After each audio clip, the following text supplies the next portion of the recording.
Hi everybody! Spider-Man 1991 here to do my comic reviews for the week. This is probably going to be might be my shortest review ever because this week I only got one comic. Not because I couldn't afford most comics, but because I only wanted, out of all the comics that came out this week, I only wanted one. Okay? And that comic is Action! Comics number 1. Written by Grant Morrison. This is pretty much the first issue of Action Comics since 1938. Alright. It's a retelling of Superman. The story in Action is sort of retelling Superman's early days in Metropolis. It takes place. He's been in Metropolis for about 6 months, and he's really more of a vigilante than a superhero.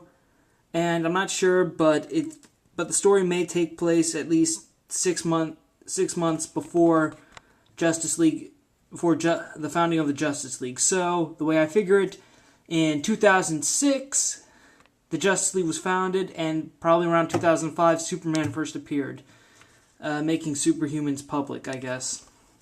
Anyways, this is Superman's early days. He looks like he's in his early 20s, and he's pretty much acting more like a vigilante than, I guess, a superhero, because he's a lot more brash and tough in this new comic. I mean, the first thing he does is he goes after a rich guy who's pretty much evaded the law, who's pretty much avoided the law for so long through bribery and blackmail and stuff. And Superman finally confronts him, and he throws him off. He pretty much throws him off takes him down a building with him at super speed. And when they land, he gets the rich guy to confess to the police every wrong thing he's ever done, and the cops try to arrest Superman because they see him as a vigilante, but Superman's able to get away.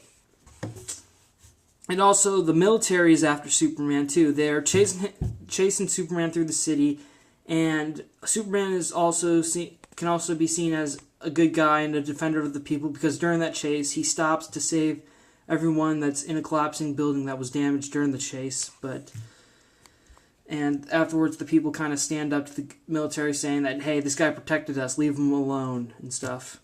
And also the military has hired Lex Luthor to try to capture Superman so that they can study him and figure out where he gets his powers from. Okay, and now for the Clark Kent side of things. Clark Kent is still a reporter, and I think he's living near Hobbs Bay. Well, actually, no, he mentioned that he was working near Hobbs Bay, which is the reason why he was a little roughed up.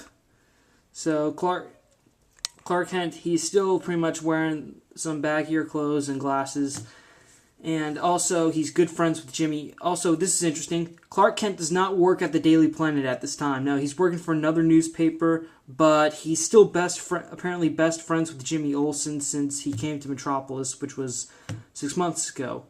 And Jimmy Olsen looks, I don't know, he looks a little older. I mean, he and Clark look like maybe they're just a few years apart in age. That's just the way I see it. And also, Lois makes an appearance too, where she comments that Clark, when she asks who Jimmy's talking to on his phone, Jimmy says Clark is best friends for 6 months, and Lois makes a comment saying, wait, you mean Clark Kent, the guy who works for our rival newspaper? So that implies that Clark Kent does not work at the Daily Planet now. Alright, and the big thing that happens this issue is that Jimmy and Lois go on a monorail type train, and while they're there, a bomb suddenly goes off, and the train gets derailed, and it's about to crash. But Superman shows up, gets in the way of the train, and cushions the blow as it goes into a building. So everyone's fine, but he gets knocked out from it.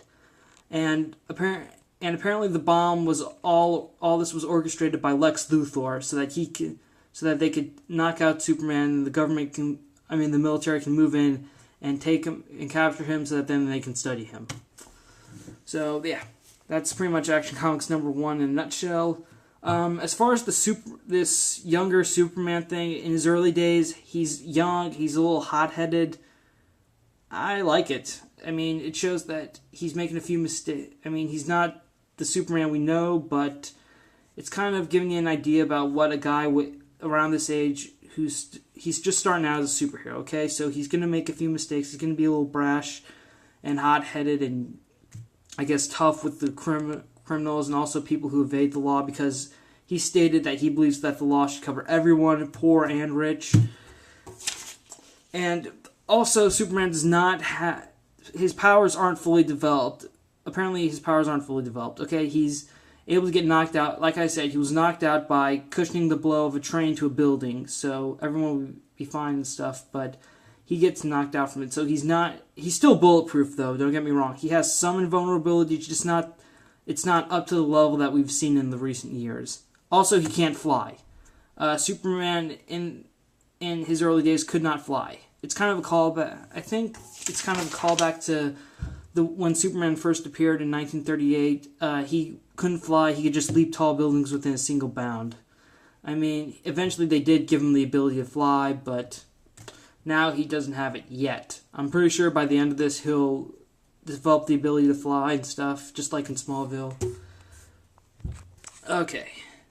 And as far as this issue goes, I liked it. Okay, it was very good. I mean, Morrison really gives you, pretty much just throws you right in the story, gives you an idea about what's going on, what's going on with this, how Metropolis is reacting to Superman so far, is that they see him as a vigilante, and also the military want to capture Superman because they don't know what he is. So clearly Superman has made his public appearance, but he hasn't exactly been honest about being an alien or stuff like that. He clearly hasn't seen Lois for an interview yet.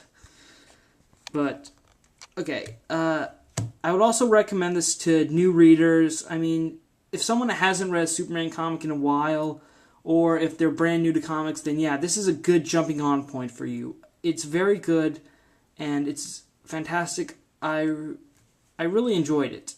I mean, it wasn't as bad as what I thought it would be. I mean, I had a few doubts going into it, but I don't know. After reading it, I felt, okay, this is the new Superman. This is how he started out, and I can accept it, though.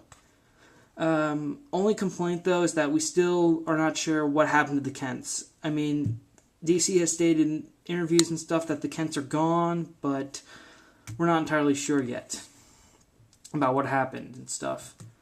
And one more thing, the costume, again, this is Superman when he started out. He's like in his early 20s, so he doesn't have full Kryptonian armor, and Ma Kent didn't make him a costume, so he's just going with, and it's not that bad, though. I mean, I'd probably get rid of the cape and maybe give him a jacket instead, but just because it might look better, but, yeah. Still, Action Comics #1 was a great read. I really enjoyed it. If you haven't read Superman in a while, or if you are starting to get into DC Comics, then yeah, this is a definitely good jump-on point for you. Okay? And that's all I have to say. Spider-Man 1991 saying, see you next week, where I will have at least more than one comic, okay? Later.